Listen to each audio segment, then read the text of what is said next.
آج ہم صحت اور شخصیت کو سمجھنے کے لیے دو بڑے دلچسپ زاویوں پر بات کر رہے ہیں۔ ڈاکٹر احمد کا ایک مضمون ہے ایپی جینیٹکس اور سائیکو ڈائنامکس، اسی کی روشنی میں مقصد یہ ہے کہ دیکھیں یہ دونوں نظریات ایپی جینیٹکس اور سائیکو ڈائنامکس کیسے انسان کے اندرونی اور بیرونی عوامل کو بیان کرتے ہیں۔ جی، اور یہ کیسے مل کر ہماری شخصیت اور صحت بناتے ہیں۔ بالکل۔ تو آئیے شروع کرتے ہیں۔ پہلا نظریہ ایپی جینیٹکس، یہ کافی سننے میں آتا ہے آج کل، یہ ہے کیا اصل میں؟ ایپی جینیٹکس دیکھیں یہ بائیولوجی کی ایک فیلڈ ہے۔ یہ کہتی ہے کہ ہمارے جینز جو ہمیں وراثت میں ملتے ہیں نا، وہ کوئی پتھر پہ لکیر نہیں ہے۔ اچھا جی، مطلب ان کا اظہار یعنی وہ کیسے کام کریں گے، کب آن ہوں گے، کب آف، یہ چیز ماحول سے بدل سکتی ہے۔ ماحول سے؟ جی۔ کیسا ماحول؟ دیکھیں ماحول میں سب کچھ آ جاتا ہے، ہماری خوراک، نیند، ورزش اور خاص طور سے ہمارے جذبات، ذہنی دباؤ، بچپن کے تجربات۔ اگر کوئی صدمہ گزرا ہو یعنی اگر بچپن میں کوئی مشکل وقت دیکھا ہو تو وہ جینز پر اثر ڈال سکتا ہے؟ بالکل۔ مضمون میں مثال ہے کہ اگر کسی کو مسلسل خوف یا تنقید کا سامنا رہا ہونا بچپن میں، تو اس کے اندر جو جینز تناؤ یعنی سٹریس کو کنٹرول کرتے ہیں وہ شاید زیادہ ایکٹیو ہو جائے۔ اور یہ تبدیلیاں انہیں ایپی جینیٹک مارکس کہتے ہیں۔ یہ بعد میں جا کر پریشانی، ڈپریشن یا ایون جسمانی بیماریوں جیسے آٹو امیون بیماریاں ان کا خطرہ بڑھا سکتی ہیں۔ یہ تو بہت بڑی بات ہے کہ ہمارے تجربات ہماری بائیولوجی بدل سکتے ہیں۔ اچھا، تو پھر یہ سائیکو ڈائنامکس کیا ہے؟ یہ کیسے مختلف ہے؟ سائیکو ڈائنامکس یہ نفسیات کا نظریہ ہے۔ اس کا تعلق زیادہ تر ہمارے ذہن سے ہے، خاص طور پر لاشعور سے۔ لاشعور یعنی انکانشس مائنڈ؟ جی، انکانشس مائنڈ، وہ حصہ ہمارے ذہن کا جس تک ہماری سیدھی رسائی نہیں ہوتی۔ سائیکو ڈائنامکس کہتی ہے کہ ہماری شخصیت، ہمارے رویے، ہماری مشکلات، ان کی جڑیں اکثر وہیں ہوتی ہیں۔ بچپن کے تجربات، دبی ہوئی خواہشات، اندرونی کشمکش، یہ سب چیزیں لاشعور میں رہ کر ہم پر اثر انداز ہوتی رہتی ہیں۔ اچھا، اس کی کوئی مثال دیں گی مضمون کے حوالے سے؟ ہاں، مضمون میں ذکر ہے جیسے اگر کسی بچے کو والدین کی طرف سے نظر انداز کیا گیا ہو، توجہ نہ ملی ہو، جی، تو ہو سکتا ہے کہ وہ بڑا ہو کر توجہ کا، محبت کا بہت طلبگار ہو۔ شاید وہ اوپر سے ظاہر نہ کرے، خود کو مضبوط دکھائے، لیکن اندر ہی اندر لاشعوری طور پر وہ کمی اس سے محسوس ہوتی رہے گی۔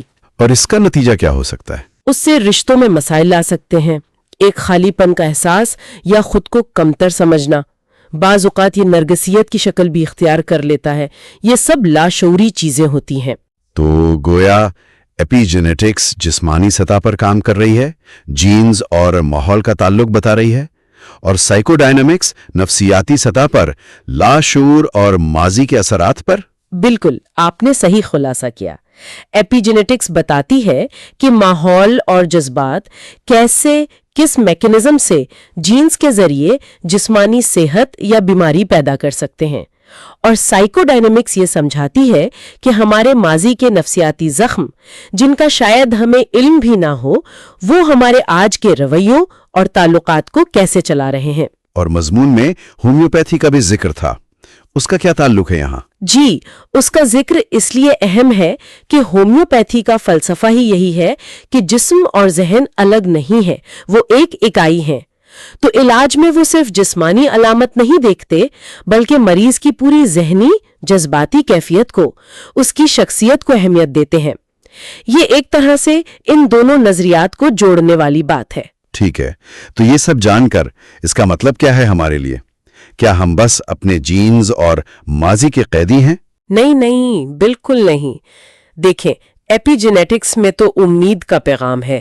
اگر ماحول جینز کے کام کو بدل سکتا ہے نا، ہاں، تو اس کا مطلب ہے کہ ہم اپنے لائف سٹائل کو بدل کر بہتر خوراک، ورزش اور خاص طور پہ ذہنی سکون اور تناؤ کو کم کر کے ہم اپنے جینز کے اظہار پر مثبت اثر ڈال سکتے ہیں۔ یعنی ہم کچھ حد تک اپنی صحت کی ڈرائیونگ سیٹ پر بیٹھ سکتے ہیں۔ جی، کسی حد تک۔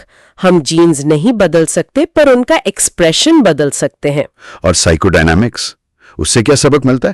شاید یہ کہ اپنے اندر جھانکنا، اپنے ماضی کو سمجھنا یہ ضروری ہے۔ بالکل، اپنے لاشعور کو سمجھنا، اپنی اندرونی کشمکش کو پہچاننا، یہ صرف جاننا نہیں ہے، یہ ہمیں حال میں بہتر فیصلے کرنے، صحت مند تعلقات بنانے میں مدد دیتا ہے۔ تو ایک طرح سے ایک نظریہ خلیے کی گہرائی میں دکھتا ہے، اور دوسرا نفس کی گہرائی میں۔ جی، یہ واقعی سوچنے والی بات ہے۔ اور یہاں ایک آخری سوال جو شاید مضمون بھی اٹھا رہا ہے، وہ یہ کہ اگر جسم اور ذہن اتنے جڑے ہوئے ہیں تو کیا بیماری صرف جسمانی چیز ہے؟ مطلب کیا یہ صرف خلیوں یا کیمیکلز کا مسئلہ ہے؟ یا کیا بیماری ہماری یادوں میں، ہمارے دبے ہوئے جذبات میں، ان پرانے زخموں میں بھی کہیں چھپی ہو سکتی ہے جن کا ہمیں شاید احساس تک نہیں؟ واہ، یہ ایک بہت گہرا سوال ہے۔ جی، یہ ایک نقطہ ہے جس پر شاید مزید سوچا جا سکتا ہے۔